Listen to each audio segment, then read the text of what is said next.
Bienvenue dans Plus proche de vous, une série de portraits musicaux exclusifs de personnalités francophones locales qui font bouger les lignes. Cette initiative est rendue possible grâce au Fonds canadien de la radio communautaire. Bonjour et bienvenue dans l'émission Plus proche de vous sur les ondes de Choc FM 105.1. Je suis Guillaume Laurin et je suis très heureux d'avoir aujourd'hui pour invité Vicky Rolfe pour parler, je pense, de santé, de bien-être et du métier de coach de vie qui est son occupation actuelle. Mais on va certainement aborder de nombreuses thématiques, comme d'habitude, autour d'une sélection musicale de notre invité, avec des titres francophones, bien entendu. Le projet, vous le savez, est rendu possible grâce au Fonds canadien de la radio communautaire, que nous remercions au passage. Et il consiste en une série d'émissions de portraits audio et vidéo. Vous pouvez donc aussi nous suivre et nous rejoindre en vidéo sur notre page YouTube. Bonjour Vicky, ça va bien? Oui, ça va bien, toi. Ça va très bien, ravi de te connaître. On a été mis en relation avec un ami commun qui est passé dans cette même émission. On peut le citer puisqu'il s'agit de Patrick Bizindavi. Peut-être un mot d'introduction juste sur cette connexion avant d'apprendre à mieux te connaître, Vicky. Oui, en fait, ben, Patrick m'a été introduit par une autre personne, plus au niveau travail, pour collaborer ensemble et on a appris à se connaître. On est devenus amis et voilà, il m'a parlé de l'émission. Il m'a dit, ah, je pense que tu serais une bonne invitée. Alors, voici. Et voilà, il m'a également dit une bonne invitée, un bon fit, comme on dit en anglais, Oui. pour l'émission parce que tu as beaucoup de choses à dire, je pense. J'espère qu'on va avoir un parcours de vie comme on n'en a pas encore vraiment entendu parce que tu es depuis plusieurs années, donc je le disais, coach de vie, c'est ce qu'on, c'est comme Ben, ça qu'on. je suis spécialiste en nutrition et en hormones. Donc, oui, il y a un aspect coach de vie dans le sens où je prends en compte tout ce que les gens passent à travers dans leur vie, mais c'est vraiment au niveau de la nutrition et des hormones que je suis spécialisée. Et donc, on parlera évidemment Oui. de bien-être au sens large, j'imagine. Pour revenir à tes origines, d'où est-ce que tu viens, où est-ce que tu as grandi? Est-ce que tu viens de la région de Toronto ou est-ce que tu es... Non, pas du tout. Donc mon parcours est très spécial parce que je suis née en République dominicaine D'accord. et oui, et j'ai été adoptée par des francophones québécois. Ah, Donc j'ai grandi à Sherbrooke. Est-ce que vous connaissez, c'est où Sherbrooke? oui, absolument. Oui, OK. Absolument. Ouais, ouais. Donc j'ai grandi à Sherbrooke et j'ai été adoptée avec ma sœur biologique. Donc, on a la même mère, mais pas le même père. On a été adoptés ensemble, puis ça a vraiment été un addon que je pourrais dire que je sois adoptée parce que mes parents adoptifs, je vais les appeler mes parents parce que, écoute, j'ai grandi avec eux. Donc, mes parents ont fait la demande d'adoption pour une petite fille et ont eu ma sœur. Donc, quelques mois avant de partir, ils ont eu l'appel de l'agence d'adoption disant sa petite sœur a été mise en adoption aussi. Est-ce que vous voulez l'adopter ou vous voulez qu'elle soit séparée, grandisse séparément? Ouais. Parce que là, l'objectif de mes parents, c'était d'adopter une petite fille et l'année suivante, d'adopter un petit garçon. Donc, les chambres étaient déjà prêtes. Ma sœur, elle avait tout le temps la chambre rose et toutes les jouets roses. Et moi, j'ai tout le temps eu la chambre bleue avec les jouets de garçons. Donc, évidemment, ils ont dit oui, on va les adopter ensemble. Donc, j'ai grandi comme mon père. J'ai tout le temps été le petit garçon de mon père, en fait, hein. J'imagine que c'est un cas de figure dans le cadre de l'adoption qui doit se présenter plus souvent que on ne peut l'imaginer. C'est-à-dire que, en effet, il est difficile de séparer C'est des vrai. enfants, des fratries, des sororités. Donc, les gens qui adoptent n'ont pas forcément dans l'idée d'adopter plusieurs enfants, C'est mais là, ça. on se retrouve ensuite avec ce cas de figure. Oui. Et tu as été adopté très jeune? J'avais Ah oui, un ouais. an Ok. et ma sœur deux. Donc, j'ai grandi, c'est ça, au Québec, à Sherbrooke. Quel souvenir est-ce que Et tu gardes de cette période de Sherbrooke? Est-ce que tu as ben, une image mentale en tête? en fait, c'est une période très heureuse de ma vie. Euh, Ma sœur et moi, on a été les seuls enfants de mes parents. Ils ont jamais adopté. Après moi, ils ont dit non, c'est assez. Ça suffit. On en a plein les bras, c'est assez. Euh, Ma sœur et moi, ce qui est particulier, c'est que à l'époque, on était les seuls noirs dans Comment? le village, en fait, là. Euh, donc, j'ai grandi, puis j'avais pas vraiment tu sais, à qui je ressemble. Moi et ma sœur, on se ressemble un peu, mais pas tant que ça. Et c'est là que est arrivée la compagnie créole. Alors, ça va Et être le premier de tes choix musicaux. oui, Tu l'as amené, introduit excellemment bien.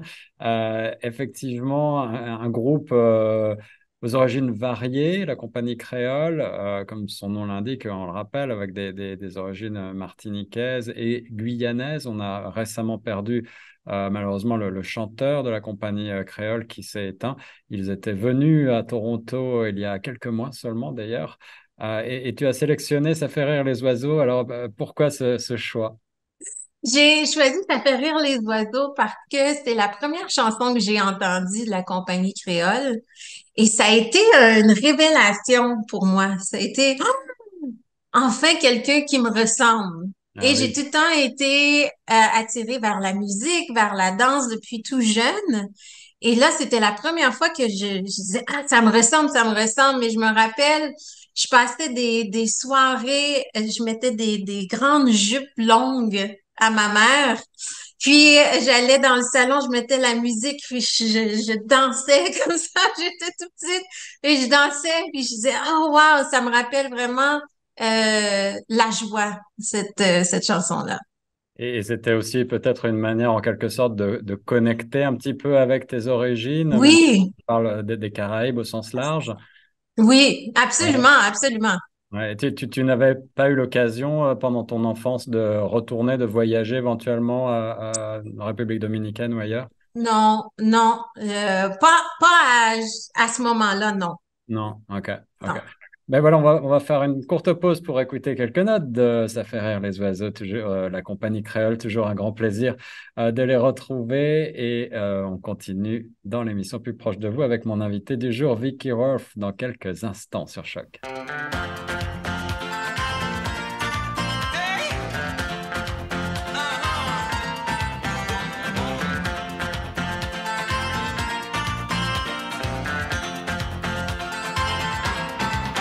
Ça fait rire les oiseaux, ça fait chanter les abeilles, ça chasse les nuages et fait briller le soleil. Ça fait rire les oiseaux et danser les écureuils, ça rajoute des couleurs aux couleurs de l'arc-en-ciel. Ça fait rire les oiseaux. La compagnie créole, merci pour ce premier extrait, Vicky, sur les ondes de Choc FM dans l'émission Plus proche de vous. On avance un tout petit peu dans le temps, dans ton parcours.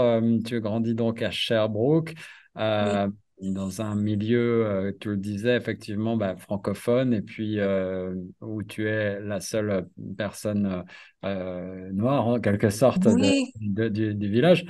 Aujourd'hui, je pense que la démographie a un petit peu changé. L'immigration a fait que la ville est beaucoup plus multiculturelle. oui, oui, beaucoup plus, beaucoup plus. Mais dans les années 80, c'était nouveau. Puis moi, j'ai tout le temps, j'ai grandi à Sherbrooke, mais c'est vraiment un petit village à côté de Sherbrooke qui s'appelle East Angus, OK. que c'est très rare que les gens connaissent. Donc, je dis Sherbrooke. Donc, à l'époque, c'était pas multiculturel du tout, là. Et jusqu'à ce que je commence le secondaire. Quand j'ai commencé le secondaire, je suis allée au séminaire salésien à Sherbrooke. Et une des raisons pourquoi j'ai choisi cette école, c'est parce qu'il y avait un professeur noir. OK. Et j'ai dit, wow! Donc, c'était tout nouveau pour moi, professeur noir. Et j'avais un rêve à l'époque. Et mon rêve, c'était de chanter et danser avec Janet Jackson. Wow, ah oui, c'est Oui, des belles ambitions. oui, On est en pleine période, j'imagine, de la gloire de Janet Jackson, oui, c'est grand ça. succès. Et j'imagine combien. Tu pratiquais la musique toi-même et la danse? Oui, oui. Donc, la danse, j'ai pratiqué depuis l'âge de 4 ans. Et puis, la musique, je veux dire, le chant est venu par la suite. Donc, je me suis mis, quand j'étais au secondaire, je me suis mis à écrire mes propres chansons. Il y a une de mes chansons qui est devenue la chanson thème de l'école. Wow. Et oui, c'était une belle, une belle surprise. Et j'ai voulu poursuivre dans cette route-là. Donc, il y avait tout le temps des talent shows qui appelaient à l'école où les gens pouvaient montrer leur talent. Et j'avais décidé de faire quelque chose de spécial, de faire un rap. Donc, je faisais pas de rap. Mais bon, j'ai découvert ce qui est le deuxième extrait musical. J'ai découvert le groupe Dogmatic. Ouais, on va écouter tout à l'heure un deuxième extrait de Dogmatic. Ils ont joué au Canada près de chez toi ou comment Oui, ça ils sont venus à se passe? Sherbrooke, Ils en sont fait, venus à dans leur Sherbrooke? début. Oui, oui, Ok. oui. Et Wow. c'était le premier concert que je suis allée, auquel je suis allée toute seule en tant qu'adolescente. Puis c'était la folie furieuse, là, Dogmatic, c'était partout. C'était... Ouais, ouais, ouais. Oui, oui. Je me rappelle, Et c'était un grand groupe, effectivement, hyper populaire. oui, oui, hyper populaire. Et donc, j'ai décidé au talent show de faire une chanson de Dogmatic. Et j'ai demandé à mon professeur, qui est noir, de venir avec moi. Et là, je me sentais comme si on était dans le stade olympique. C'était la folie furieuse parce que les gens pensaient que c'était le chanteur de Dogmatic qui était venu chanter, mais c'était mon professeur, mais on s'était tout habillés en Wow. Dogmatic. Et c'est vraiment à ce moment-là, c'était vraiment, vraiment un moment vraiment tournant pour moi parce que c'est vraiment à ce moment-là que j'ai dit oui, je veux vraiment chanter, c'est ce que je veux faire dans la vie. Ah, donc c'est vraiment un tournant, effectivement. Tu as décidé d'embrasser une carrière professionnelle. Oui, je voulais faire, oui, c'était l'objectif, oui. Quels instruments est-ce que tu pratiquais à ce moment-là? Ben, à ce moment-là, je faisais de la guitare, j'avais fait du piano, Ok. puis je voulais chanter. Donc, j'ai commencé des cours de chant à Sherbrooke à l'époque aussi. Alors, des grands modèles, Janet Jackson, Dogmatic. On va écouter un extrait de Soul Pleureur de Dogmatic tout de suite, choisi par notre invité Vicky Rolf sur les ondes de choc.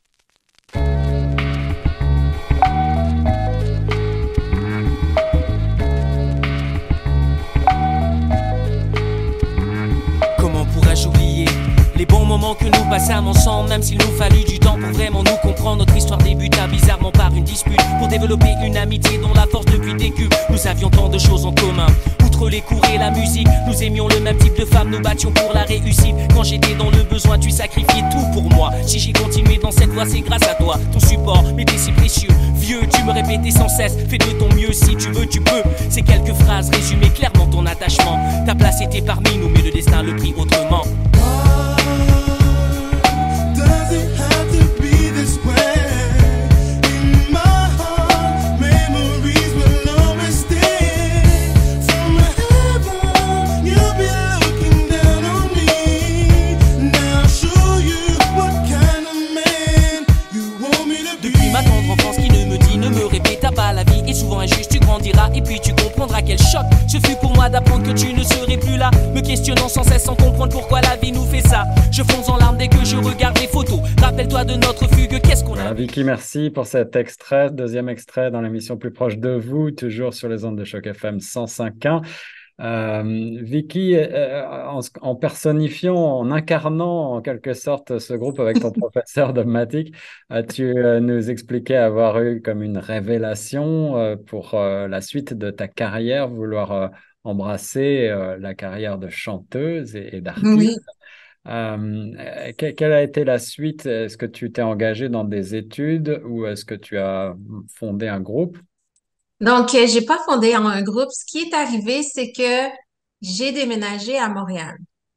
Et j'ai déménagé à Montréal pour suivre des cours de danse approfondie et des cours de chant approfondis. Et c'est là que tout va se relier. Vous allez dire, ah, OK.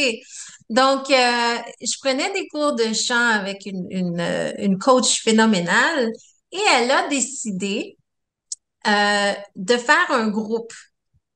Donc, elle allait enseigner à un groupe. Et je me présente à un moment donné, ça faisait quand même un an ou deux que je faisais des cours de chant avec elle. Et je me présente à cette soirée où qu'elle allait introduire le groupe ensemble. Et je m'assois à côté d'une fille que j'ai jamais vue de ma vie, que je connaissais pas. Et elle se tourne vers moi et me dit, ah, je serai pas là pour les prochaines 6 semaines.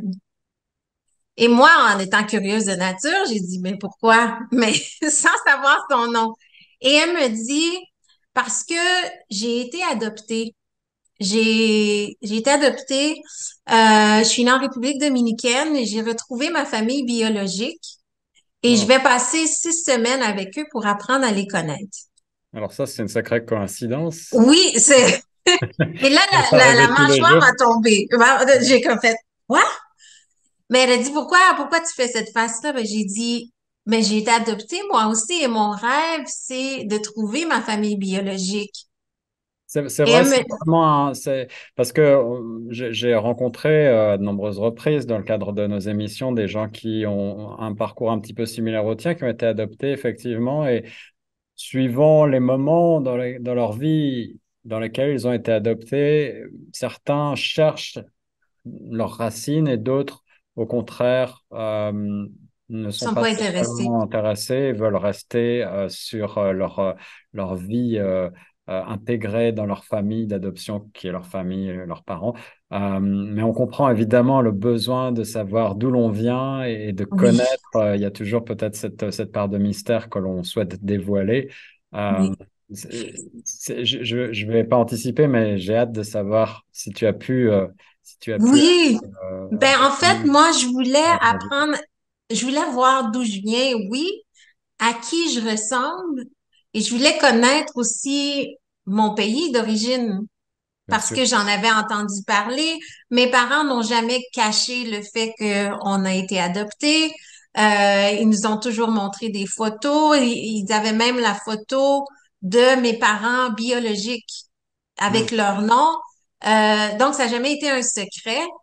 Mais c'était un désir de voir, OK, mais c'est qui eux, c'est quoi mon pays et tout ça, c'est quoi ma culture. Donc, pour revenir dans le cours de chant, donc quand je lui dis que mon rêve, c'est de retrouver ma famille biologique, elle me dit simplement, ben, viens avec moi.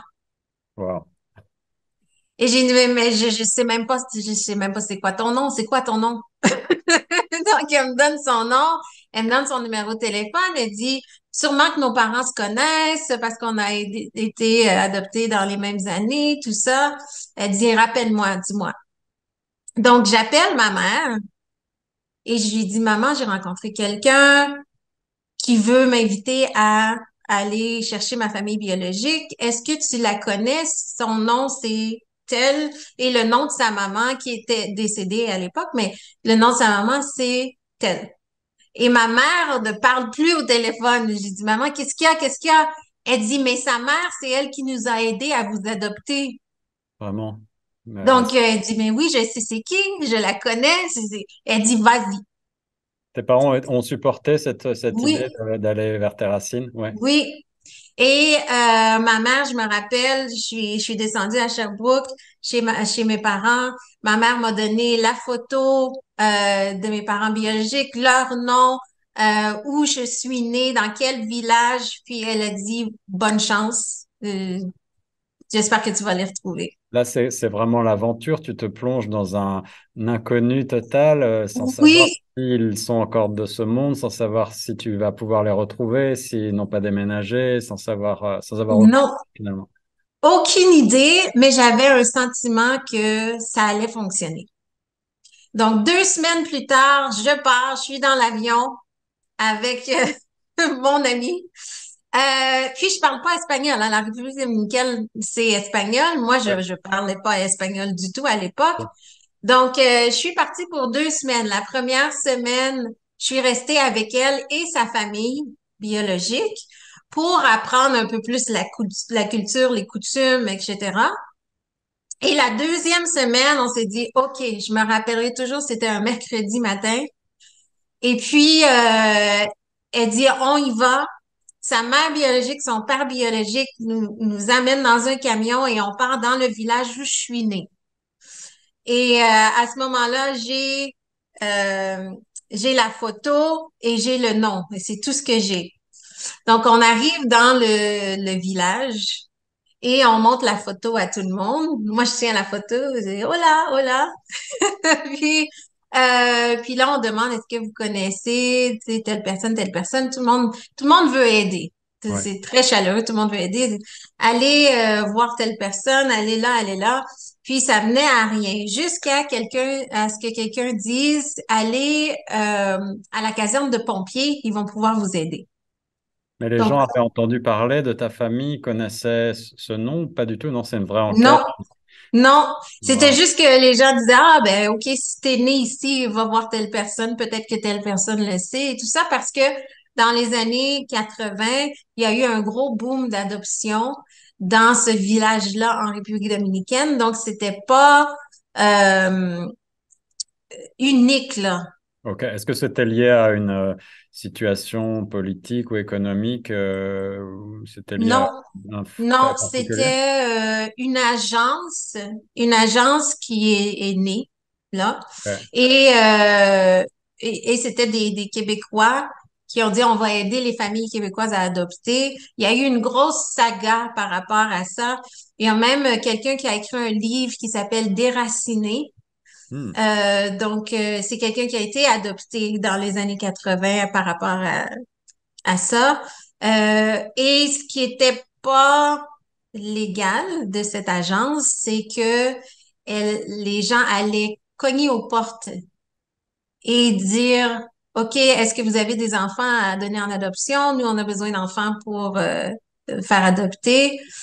Euh, Ce qu'on ne sait pas toujours, et c'est vrai que moi-même j'ignore un petit peu, mais le dessous des cartes de ce type d'agence d'adoption, même si on peut imaginer qu'il y a des bons sentiments et qu'il y a derrière l'idée de vouloir aider des familles qui ne peuvent pas forcément avoir d'enfants ou qui désirent adopter, et puis des familles qui ont des problèmes par ailleurs avec, pour une raison ou pour une autre, des enfants. Euh, c'est quand même un business derrière tout ça. C'est comme oui, faire de l'argent avec ça et probablement qu'il y a là une éthique qui n'est pas toujours bien respectée. c'est ça. Maintenant, c'est beaucoup plus réglementé, mais à l'époque, ça ne l'était pas. Hmm. Donc, ils pouvaient faire un peu n'importe quoi. Mais ça Euh, veut dire qu'on pouvait revenir au Canada, au Québec, avec un enfant venu de la République dominicaine. Il devait y avoir quand même une procédure avec des visas, avec des... oui, oui, Ah, ça prenait quand même quelques mois, là. C'était pas, mais sauf qu'aujourd'hui, le processus d'adoption, c'est des années, c'est long. Mais à l'époque, 1 an peut-être, ok. et tu avais un enfant, là. Ouais, ouais. Ce qui peut être aussi une bonne chose dans la mesure où, comme tu l'as expliqué, tu as été adopté très jeune et donc tu n'as pas véritablement souffert de déracinement, en tout cas en tant qu'enfant. Tu as pu t'adapter très facilement à ton pays d'accueil. Oui, oui, oui, c'est sûr. Il y a toujours une partie de déracinement, c'est sûr, parce que inconsciemment, tu as été enlevé de ta mère biologique d'un très, très jeune âge pour te mettre dans les mains d'étrangers. Moi et ma sœur, on a été très, très, très, très choyés parce que nos parents adoptifs, c'est des gens merveilleux, mais j'ai entendu des histoires où ce n'était pas le cas. Donc, Et c'est parfois des difficultés. Alors, quelle a été la suite de ton enquête? Est-ce que tu as réussi à retrouver tes racines? oui, donc c'est à ce moment-là, c'est ça, j'arrive à, à la caserne de pompiers et je demande, est-ce que vous connaissez telle personne avec la photo? Et il y a un monsieur qui vient vers moi et il dit, euh, la photo, peut-être pas, ça me dit rien, mais le nom me dit quelque chose. Attendez quelques minutes, je vous reviens. Et il s'en va à l'intérieur faire un appel et il revient et il me serre la main et me dit, bonjour, je suis ton cousin. Je viens d'appeler ta sœur. Elle vient te chercher dans 5 minutes. Puis là, j'ai fait, oh, quoi? Et il me dit, tu sais, t'es très chanceuse parce que moi, je travaille pas ici. Il dit, moi, je fais juste du remplacement une fois aux 6 mois. Puis, ton père, lui, c'était ma sœur du côté de mon père. Donc, il dit, ton père n'est pas connu sous son nom de naissance. Ah Ton oui, père est connu sous un surnom parce que c'est souvent ce qui arrive dans les Caraïbes. Tout le monde a des surnoms, oui, oui. mais personne connaît le nom Le d'origine. nom réel, c'est ça. Oui, Ouais, le nom ouais. réel. Donc, Et juste donc les membres de là, la famille. pour bien comprendre, tu vas rencontrer une de tes sœurs biologiques qui est restée en République dominicaine, c'est ça? Oui, c'est ça, c'est ça.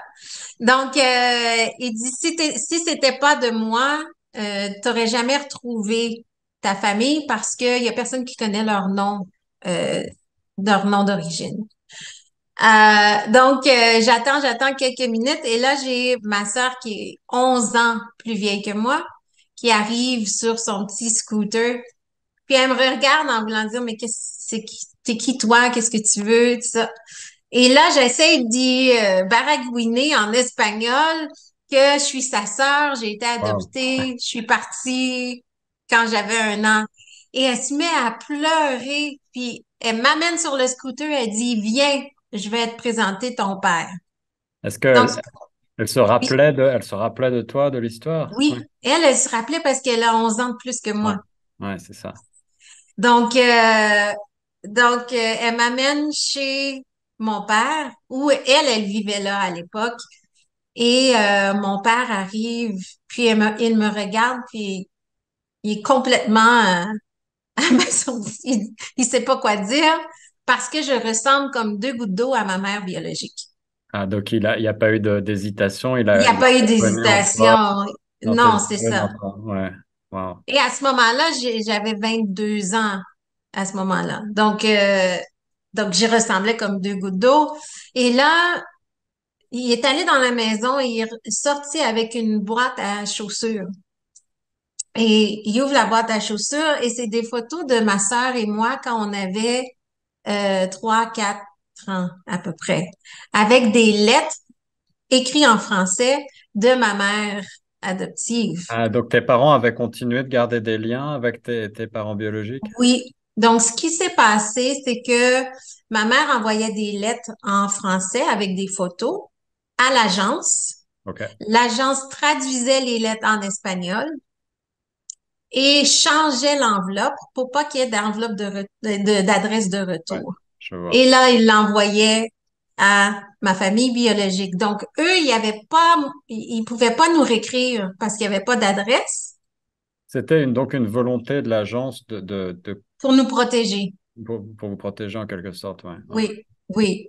Donc, eux pouvaient pas nous réécrire, mais nous, on savait pas que les lettres se rendaient. Donc, à l'âge de 4 ans, moi, j'avais 4 ans, ma mère a dit, on va arrêter parce qu'on sait même pas où s'en vont les lettres. Mais Wow. ils avaient toutes gardées dans une boîte, à chaussures. Donc, C'est une belle histoire humaine qui donne des frissons, là. J'avoue que c'est une configuration que j'ai jamais entendue. Une belle histoire. Donc, tu retrouves ton père. oui. Et qu'en est-il de ta maman? Et donc, quand j'étais chez mon père, ma sœur a appelé ma mère. Donc, c'est pas sa mère à elle, mais elle a quand même appelé ma mère. Elle a dit, elle est revenue. Viens, elle est revenue. Et là, ma mère habitait à l'autre bout de l'île. Donc, sont arrivés chez mon père. Il était, je pense, 11 heures le soir. Ma mère, mes frères, mes sœurs du côté de ma mère, les enfants, il y avait à peu près une vingtaine de personnes qui sortent d'un camion. Je me dit, mais c'est quoi ça? Ça doit être quand même quelque chose de émotionnellement très très fort de se Oui, retrouver du jour au lendemain avec une famille qu'on ignorait exister, des frères, des sœurs oui, qui parlent une langue qu'on ne maîtrise même pas et malgré tout on a ce lien familial très très fort. oui, Euh, J'imagine effectivement que après le moment où on est abasourdi, là il y a beaucoup de joie et de bonheur quand même de retrouver de nouvelles oui. racines, de nouvelles connexions. Est-ce que tu gardes ces connexions? Est-ce que tu les entretiens? Est-ce que tu as des relations toujours avec ta famille en République dominicaine? Oui, oui, oui, continuellement. Heureusement, Et grâce est-ce que à tu as appris l'espagnol? j'ai appris l'espagnol parce que c'est à ce moment-là, après ce voyage-là, donc c'est là que je suis revenue à Montréal et c'est là que j'ai pris la décision. J'ai dit, je vais apprendre l'espagnol. Donc, je me suis dit, je vais faire comme mon ami, je vais retourner l'année d'après, passer 2 mois avec ma famille, immersion totale, et je vais apprendre et c'est là que j'ai appris l'espagnol. Wow. Et tes parents d'adoption étaient toujours bienveillants par rapport à cette démarche. Ils n'étaient pas effrayés que tu partes définitivement en quelque sorte. Oui, ben oui, c'est sûr que c'est une pensée qui est dans la tête de tout parent adoptif, hein, quand ils disent ah mais qu'est-ce qui va arriver, qu'est-ce qui va arriver, et surtout quand j'ai pris la décision de partir pendant 2 mois, ils ont dit ah bon ben voilà, on l'a perdu, c'est fini, elle reviendra plus. Et je me rappelle, ça faisait peut-être une semaine que j'étais en République dominicaine. Et j'ai appelé mes parents ici. Et ma mère a dit, est-ce que ça va? Est-ce que tu vas revenir? Hmm, hmm. J'ai dit, ben oui, maman, c'est toi, ma mère. Même si j'ai trouvé ma famille biologique, euh, j'ai grandi avec toi, c'est toi qui m'as élevée, c'est toi qui, et j'ai dit, inquiète-toi pas, je vais toujours être là, tu vas toujours être là pour moi, t'es ma mère. Donc, c'est de là que vient le prochain extrait Montréal d'Ariane Moffat parce que mes racines sont ici. Même si je suis née en République dominicaine, je vais toujours revenir. Ouais, ouais. Musicalement, ben, on a parlé de tes modèles, j'allais dire, en certains de tes modèles musicaux. Pour ce qui est effectivement de la musique franco-canadienne, tu suivais de près ce qui se faisait au Québec les artistes comme Ariane Moffat qu'on va écouter étaient des influences pour toi? Oui, oui, ben en fait, j'aime beaucoup Ariane Moffat, son style et tout ça. Et cette chanson-là, Montréal, m'a toujours en fait, ben, il y a un rythme des Caraïbes hein, dans cette Oui, chanson-là ouais, c'est aussi. ce que Et j'ai. Ouais. donc, oui, ça m'a fait, oui, je m'identifie beaucoup avec cette chanson-là. Et la chanson résonne aussi parce que à ce moment-là, tu vis à Montréal, donc j'imagine qu'il y a aussi Oui. cette connexion-là. On écoute un bref extrait de Montréal, Ariane Moffat sur les ondes de choc tout de suite.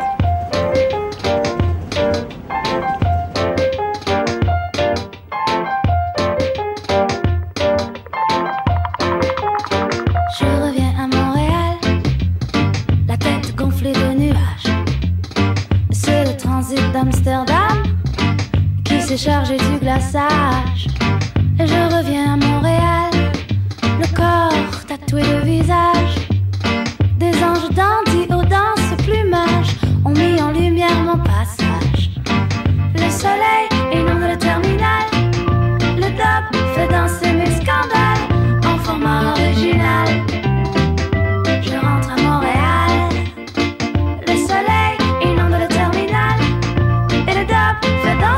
Merci Vicky pour ce troisième extrait dans l'émission Plus proche de vous. On est toujours avec Vicky Rolf pour évoquer son parcours de vie je n'imaginais pas en préparant l'émission qu'on allait parler autant de l'adoption de ses conséquences. C'est tout à fait passionnant de découvrir un parcours de vie très inhabituel, mais en même temps au fond, j'ai l'impression que les choses se sont plutôt bien passées pour toi. Aujourd'hui, tu te retrouves avec deux familles. C'est plutôt une chance. Oui, oui, avec deux familles. Et c'est là, c'est de faire la balance aussi, parce que c'est pas tout de les retrouver, mais est-ce que, je me suis posé la question, est-ce que je suis prête à m'impliquer aussi avec deux familles? Donc, Ouais, ça a ouais. été tout un chamboulement de vie, de vie. Est-ce que tu as ressenti, puis on va faire le pont, j'imagine, avec Mhm. l'aspect nutrition, santé, Oui. bien-être et ton travail actuel, mais as-tu senti le besoin à ce moment-là de parler à quelqu'un, d'aller voir un psychologue ou d'aller voir quelqu'un pour débrouiller ces racines familiales cette découverte d'une grande famille, j'ai l'impression que tu ignorais bah, j'imagine vivre avec ces émotions et avec cette nouvelle donne dans ta vie. Mhm. Mais non, en fait, parce que euh, vu que c'était un désir pour moi et que mes parents n'ont jamais rien caché, quand je suis arrivée là-bas, je me préparais au pire. Je savais déjà que j'avais des frères et sœurs du côté de ma mère. OK. J'en ai 7 du côté de ma mère et 10 du côté de mon père. Ah, vraiment une très grande famille. Oui, oui. Donc, pour moi, ça a été ça a été plus enfin, je peux voir c'est qui. Et faut pas oublier que j'ai ma sœur aussi qui a été Ouais. adoptée avec moi. Donc, ça a été comme, pour moi, ma psychologue, si tu veux, en disant, parce que je partageais avec elle.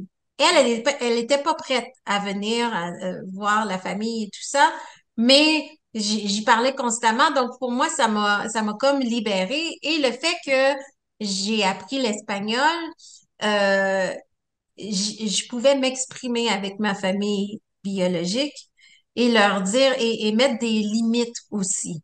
Ouais. Et ça, c'est très important parce que souvent, on est amené dans quelque chose qu'on veut pas.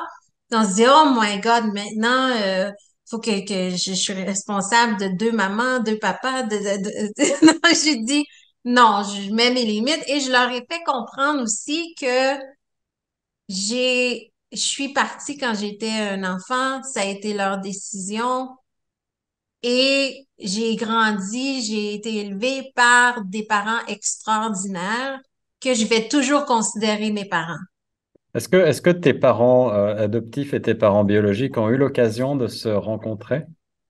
Quand ils nous ont adoptés, quand ils sont venus nous chercher lors de l'adoption, ils se sont rencontrés et c'est là OK. que mes parents adoptifs ont pris une photo de mes parents biologiques. Mais après ça, non, ils ne se sont jamais rencontrés après. Vicky, est-ce qu'on peut avancer dans le temps peut-être Oui, après cette période passionnante, mais j'aimerais comprendre comment est-ce que tu es passé de ton rêve de jeune oui. fille de faire une carrière dans la musique à ton occupation actuelle de nutritionniste. Oui, donc en fait, tout a chamboulé à ce moment-là. Euh, Après ça, quand je suis revenue dans la République dominicaine, je me suis remise en question aussi. Qu'est-ce que je veux? Je veux faire une différence, je veux aider les gens, etc. Et j'ai décidé de m'en aller dans l'industrie du tourisme. J'ai travaillé sur des bateaux de croisière. Je suis revenue et euh, ma mère adoptive est tombée malade. Ouais. Donc, elle est tombée malade elle a été diagnostiquée avec la démence à corps de Louis. Et quand elle a été diagnostiquée, ça a été vraiment une claque dans la face, si je peux utiliser cette expression-là, pour moi, parce que je m'identifiais tellement avec ma mère, de la manière qu'elle était. Ma Mm. mère, c'était une personne qui passait toujours les autres avant elle. C'était quelqu'un qui prenait pas soin d'elle en tant que telle, pas autant qu'elle aurait dû prendre soin d'elle, parce que sa priorité, c'était sa famille et elle donnait tout à sa famille. Et quand elle a été malade, ça a été comme vraiment un choc pour moi, puis un réveil pour moi parce que j'étais sur les mêmes pas que ma mère. Et à ce moment-là, j'avais déjà mon garçon et je me suis dit, je dois être là pour mon garçon. Donc, je me suis mise à faire des recherches par rapport à la nourriture pour essayer de la sauver. On parlait d'une affectation qui touche la mémoire, l'intellect. Ouais. Oui, donc c'est la démence à corps de Louis, c'est un mix entre Parkinson, Alzheimer's, hallucination, donc tout Wow. ce qui a rapport à c'est tout dans un. C'est des choses qui ne sont pas encore très bien connues par la science, n'est-ce pas? Qu'il y a des maladies pour lesquelles on n'a pas encore énormément de données. Ben non, puis en fait, la démence à corps de Louis, c'est une des démences qui est la plus populaire ou la plus répandue, mais la moins connue et la moins diagnostiquée parce que elle comprend tellement de symptômes que ça prend énormément de temps avant de diagnostiquer et par le temps qu'elle est diagnostiquée, ben c'est quasiment trop tard, là. À quel âge est-ce que ta maman a été diagnostiquée, si c'est pas indiscret? À l'âge de 68, Ah oui, jeune, assez jeune. oui, Ouais, oui. ouais. Donc, c'est à ce moment-là que j'ai commencé à m'intéresser à la nutrition, au pouvoir de la nutrition et ce que j'ai découvert, c'était extraordinaire. Et j'ai réussi à allonger la vie de ma mère. J'ai aussi travaillé sur moi, j'ai perdu du poids, j'ai dû changer mes habitudes de vie complètement. Et c'est là que j'ai pris la troisième plus grosse décision de d'en faire une mission, d'éduquer les femmes par rapport à leur habitude de vie et à se mettre en priorité dans leur vie. Parce que souvent, et je dis les femmes, c'est pas que les hommes ont pas besoin, c'est juste que souvent les femmes en ont tellement sur les épaules et en prennent tellement sur les épaules qu'elles s'oublient complètement et c'est là que les maladies embarquent. Oui, bien sûr, en tant que mère, en tant que mère de famille, les occupations ne manquent pas. Effectivement, bien souvent, les femmes dans le couple font beaucoup de tâches à la maison et peuvent s'oublier un petit peu.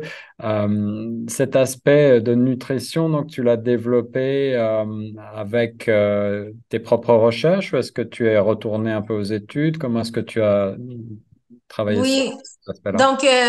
donc j'ai commencé par faire des recherches, par faire des entrevues avec des médecins, des gens de l'industrie. Et ensuite de ça, je suis retournée à l'école, donc pour être nutritionniste, pour être clinicienne en perte de poids, pour être spécialiste en hormones. Donc j'ai fait tout ça parce que je voulais pas jouer avec la santé des gens juste en essayant de faire des recherches sur Google. Donc, je suis retournée à l'école et j'ai décidé d'en faire ma mission de vie, d'aider les femmes, là. Et ton titre aujourd'hui, c'est nutritionniste et spécialiste en hormones, tu le Oui, mentionnais tout à l'heure. oui. Alors, qu'est-ce qu'il faut entendre exactement par là? On sait tous, je pense, un petit peu de quoi sont responsables les hormones et ce qu'elles font dans notre corps, mais est-ce que tu peux nous en dire un petit peu plus? Pourquoi ce lien avec la nutrition? Oui, parce que les hormones sont responsables d'à peu près toutes les fonctions du corps. Donc, ça influence non seulement si tu as, de l'appétit, si tu n'en as pas, le sommeil, l'humeur aussi, et ça influence aussi les maladies. Et la cause numéro un du débalancement des hormones, c'est le stress. Et on sait bien qu'on vit dans une société où le stress est omniprésent, mais les gens font semblant que tout va bien. Euh, et c'est ça qui tue à petit feu et qui fait que le développement des maladies comme la démence arrive. Donc, je suis dans la prévention. Souvent, quand on parle d'hormones, les gens disent, ah oui, les femmes en ménopause, mais je dis, mais c'est pas juste la ménopause. Il y a plein d'hormones dans le corps qui sont tous reliés. Et donc, le stress influence toutes ces hormones-là. Et la nourriture, c'est l'outil numéro un pour rebalancer les hormones. Ça, c'est Donc, intéressant. Ça veut oui, dire qu'on peut modifier son taux d'hormones. Alors, on sait qu'il y a des hormones du sommeil, des hormones la dopamine, les hormones oui, qui fournissent en quelque sorte de la joie, de la bonne humeur, de oui, l'allant, de la vitalité. Et puis, on peut penser à la testostérone, à des choses la comme ça. testostérone, l'estrogène, la thyroïde La aussi. thyroïde, oui, alors c'est Oui, des choses qui, là aussi, se dérèglent assez fréquemment. Tu disais, le stress en est une des causes principales et malheureusement, on le sait tous, on est dans une société effectivement qui pousse par sa productivité, par la quête de la performance à des situations de stress. Euh, Tu nous dis que par l'alimentation, par la nutrition, on peut arriver à modifier nos taux d'hormones. oui. Modifier, à rebalancer les hormones parce qu'il y a un certain taux dans le corps qui fait que on fonctionne normalement. Et quand les hormones sont débalancées, c'est pas juste une hormone qui est débalancée, c'est toutes les hormones sont interreliées en quelque sorte. Donc, si par exemple on a un problème de thyroïde, la thyroïde peut influencer les hormones comme l'estrogène ou la testostérone, peut influencer les hormones comme l'insuline, donc le taux de sucre dans le corps, la cortisol qui est l'hormone pour aider à gérer le stress. Donc, tout est interrelié. Et la nourriture, c'est vraiment l'outil numéro un pour rebalancer parce que dans la nourriture, il y a des nutriments et c'est ces nutriments-là qui nourrissent et qui produisent des hormones dans le corps. Et ce qui fait que en s'alimentant bien, on augmente le taux de nutriments qui est dans le corps. Donc, on aide à la production et au rebalancement hormonal. Alors aujourd'hui, on sait tous qu'on doit manger des fruits et des légumes verts, des choses comme ça. Mais au-delà, quelle est ton approche? Est-ce que tu as une approche individuelle face à tes clients? Est-ce que tu fais une sorte d'évaluation de leurs Oui. habitudes de vie, de leurs habitudes alimentaires pour pouvoir les aider à rebalancer justement leurs hormones? Oui, c'est certain parce que si vous allez voir quelqu'un qui dit je vais rebalancer vos hormones sans poser de questions, ayez des doutes parce que chaque individu est très particulier, très unique. Et il faut dire que la nourriture, c'est l'outil numéro un, oui, mais c'est pas le seul outil. Donc, il faut prendre une approche aussi globale et c'est là que la santé mentale est très, très, très importante parce que je peux te dire, mange plus de fruits, plus de légumes bio, ça va bien aller, mais si au niveau mental, ça va pas, si au niveau du sommeil, t'es pas capable de dormir parce que quand on dit le hamster tourne dans ta tête, euh, les effets seront pas les mêmes. Oui, bien sûr. Et le rôle évidemment du travail, le rôle de l'environnement, Ça. le rôle du sommeil, tu le disais, du sport peut-être, tout Mhm. ça a une influence, Oui, j'imagine. Ouais. oui, tout ça a une influence et c'est pour ça chez la femme, a tendance à avoir une grande charge mentale. Donc, elle pense aux enfants, elle pense au mari, elle pense, OK, tel a un sport, tel a l'autre sport, je dois faire les lunchs ensuite. Et elle vient en dernier. Et le fait qu'elle vient en dernier fait que son mental ou son niveau de bien-être personnel est très, très, très bas et ce qui est plus propice aux maladies. Alors, au-delà de la nutrition, quels conseils tu donnerais à nos auditrices en particulier qui veulent reprendre un petit peu le contrôle sur leurs émotions, sur leurs hormones et redonner un petit peu d'allant à leur vie? Donc, numéro un, c'est le sommeil. C'est très important de dormir parce que durant la nuit, c'est là que le corps les cellules du corps se régénèrent.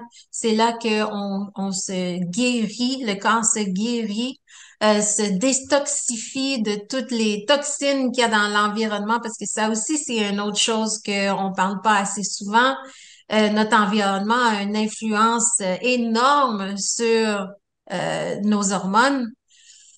Et donc, le sommeil, c'est numéro un. Si on n'est pas capable d'avoir une bonne nuit de sommeil, quand on parle de bonne nuit de sommeil, on parle de 7 à 8 heures de sommeil consécutif, parce que j'ai beaucoup de clientes qui disent, oui, oui, je dors 7 8 heures par jour, mais je me lève 4 5 fois. Je dis, mais non, Ouais. c'est pas la même chose. Mais si on n'est pas capable d'avoir un sommeil consécutif, c'est très important de prendre un 10 minutes, 15 minutes dans sa journée, s'asseoir, puis de bien respirer, faire des respirations profondes parce que les études ont démontré que 3 respirations profondes relaxent le système nerveux.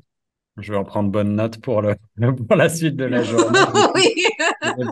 Des bons conseils pratiques. C'est vrai qu'on a tendance parfois à cesser de respirer un petit peu. Les principes d'apnée du sommeil sont bien réels.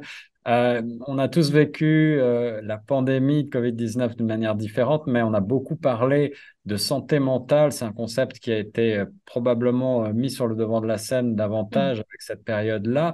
Euh, J'imagine que tu as eu certainement beaucoup de clients qui sont venus avec des doléances particulières ou avec des phénomènes de stress particuliers à ce moment-là. Euh, Quelles a été pour toi les conséquences principales de cette période sur ton activité? Ben, en fait, ce qui est particulier, c'est que ma mère est décédée Hmm. juste avant la COVID. Donc, durant la COVID, ça a été une période et j'étais enceinte quand ma mère est décédée.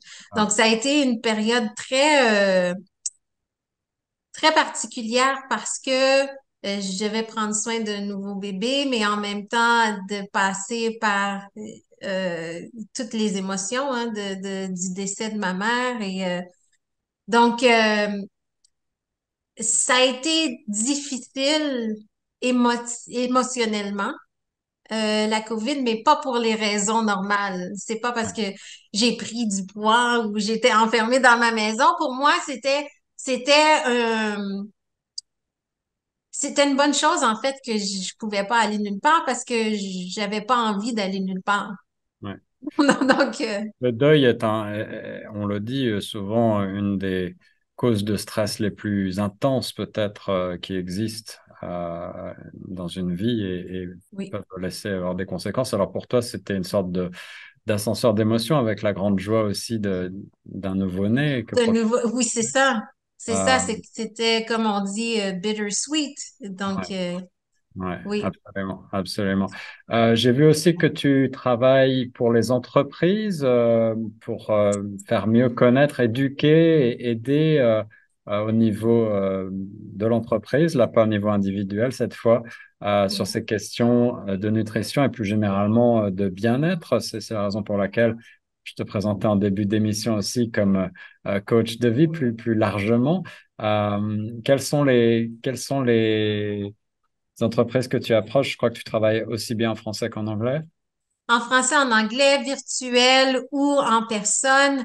Et dans les entreprises, c'est vraiment ce qu'on appelle des lunch and learn, où je vais parler d'un sujet dont l'entreprise veut que je parle, mais souvent c'est relié à la productivité de leurs employés, comment garder le taux d'énergie élevé durant les périodes difficiles ou les périodes de stress, justement, comment réduire le stress euh, en entreprise.